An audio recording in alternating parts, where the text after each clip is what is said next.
Supreme court ने CBI को 6 और मामले दर्ज करने का दिया है निर्देश। बताते चले कि सीबीआई कर रही है बिल्डर रियल एस्टेट कंपनियों की साठगांठ की जांच। प्राथमिक जांच में बिल्डर और बैंक के बीच साठगांठ की बात आई है सामने। नोएडा, ग्रेटर नोएडा और गुरुग्राम के कई प्रोजेक्ट हैं जांच के दायरे में। सुप्रीम कोर्ट ने 6 और मामले दर्ज करने के दिए हैं निर्देश। दिल्ली एनसीआर के बाहर के मामलों में पूरी हो चुकी है जांच। सीबीआई ने सुप्रीम कोर्ट को दी है जानकारी। बड़ी और अहम जानकारी लगातार हम आप तक पहुंचा रहे हैं, जहां आपको बता दें कि सुप्रीम कोर्ट ने सीबीआई को 6 और मामले दर्ज करने का निर्देश दिया है।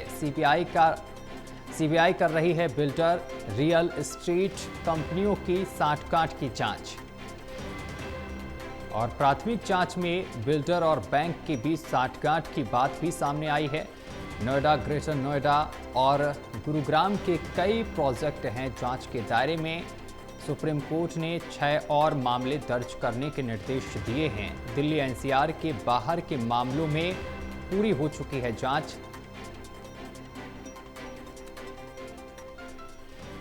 और इस खबर पर अधिक जानकारी के साथ असिस्टेंट एडिटर ललित नारायण कांडपाल हमारे साथ जुड़ गए हैं। ललित जी, सुप्रीम कोर्ट ने सीबीआई को 6 और मामले दर्ज करने के निर्देश दिए हैं। क्या कुछ ये पूरा मामला है, विस्तार पूर्वक बताएं।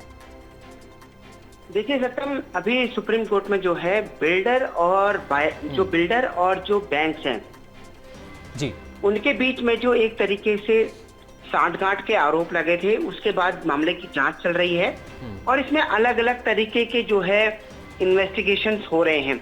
कुछ दिल्ली एनसीआर से हैं और कुछ दिल्ली एनसीआर से बाहर के हैं। तो सीबीआई ने कल जो है इस पूरे मामले में सुप्रीम कोर्ट में सुनवाई हुई है और सुनवाई के बाद सुप्रीम कोर्ट ने कहा है कि जो दिल्ली एनसीआर से बाहर के मामले हैं उनमें सुनवाई पूरी हो चुकी है। जबकि सुप्रीम कोर्ट ने कहा है कि मामले की गंभीरता को देखते हुए 6 मामले और दर्ज किए जाएं। अभी तक तकरीबन 22 मामले दर्ज हो चुके हैं और 22 मामलों में ये पाया गया है उनकी जांच में कि जो बिल्डर हैं और जो बैंक्स हैं उनकी साठगांठ देखने को मिली है। उनकी साठगांठ का असर जो है बायर्स पर पड़ा है। तो कुल मिलाकर के मामले की गंभीरता को सुप्रीम कोर्ट ने समझा है और इस पूरे मामले को समझते हुए अब 6 मामले और दर्ज करने के निर्देश दिए। ललित जी, किस तरीके की साठगांठ इसमें सामने निकल कर आई है?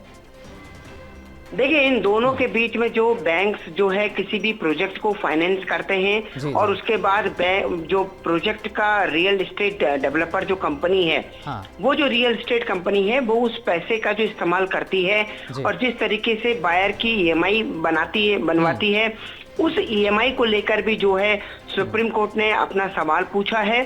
सुप्रीम कोर्ट ने कहा है कि सुप्रीम कोर्ट में जब ये मामला चला तो उसमें ये निकल कर सामने आया कि जो बायर्स की ईएमआई है उस पर इस साठगांठ का असर देखने को मिला। यानी कि कहीं ना कहीं बायर्स को ज्यादा ईएमआई चुकानी पड़ी है। इस तरीके की चीजें निकलकर सामने आई हैं। तो अब देखना ये होगा कि आने वाले दिनों में जब 6 मामले और दर्ज होंगे तो किनके खिलाफ वो दर्ज होते हैं और किन धाराओं में मुकदमे दर्ज होते हैं और उसके बाद फिर सुप्रीम कोर्ट क्या कुछ और अपनी टिप्पणी करता है। जी ललित जी, इन मामलों में किस तरीके की कार्रवाई आगे देखने को मिल सकती है? देखिए, अभी तो सुप्रीम कोर्ट में जो है तकरीबन इस पूरे मामले की सुनवाई चल रही है और सुप्रीम कोर्ट काफी सख्ती से इस पूरे मामले की सुनवाई कर रहा है, गंभीरता से कर रहा है। अब आने वाले दिनों में क्या वो पनिशमेंट देता है, क्या वो किस तरीके से किन किन बिल्डर्स पर किस किस तरह के फैसले सुनाता है, ये तो देखना होगा। लेकिन कुल मिलाकर ये अपने आप में बेहद संगीन मामला है और अगर ऐसा हुआ है तो अपने आप जो और ये जो पूरे मामले हैं सत्य, मैं आपको ये भी बता दूं, ये नोएडा, ग्रेटर नोएडा, यमुना एक्सप्रेसवे, गुरुग्राम और फरीदाबाद से जुड़े हुए हैं। तो यानी कि दिल्ली एनसीआर और उससे बाहर के भी मामले हैं। तो काफी गंभीर मामले हैं और दिल्ली एनसीआर क्योंकि रियल एस्टेट बिजनेस का एक बहुत बड़ा हब है, तो ऐसे में अब ये देखना होगा कि सुप्रीम कोर्ट इस पर आने वाले समय में कितनी और गंभीरता दिखाता है। जी, बहुत शुक्रिया आपका ललित जी, हमारे साथ जुड़ने के लिए और तमाम जानकारी साझा करने के लिए।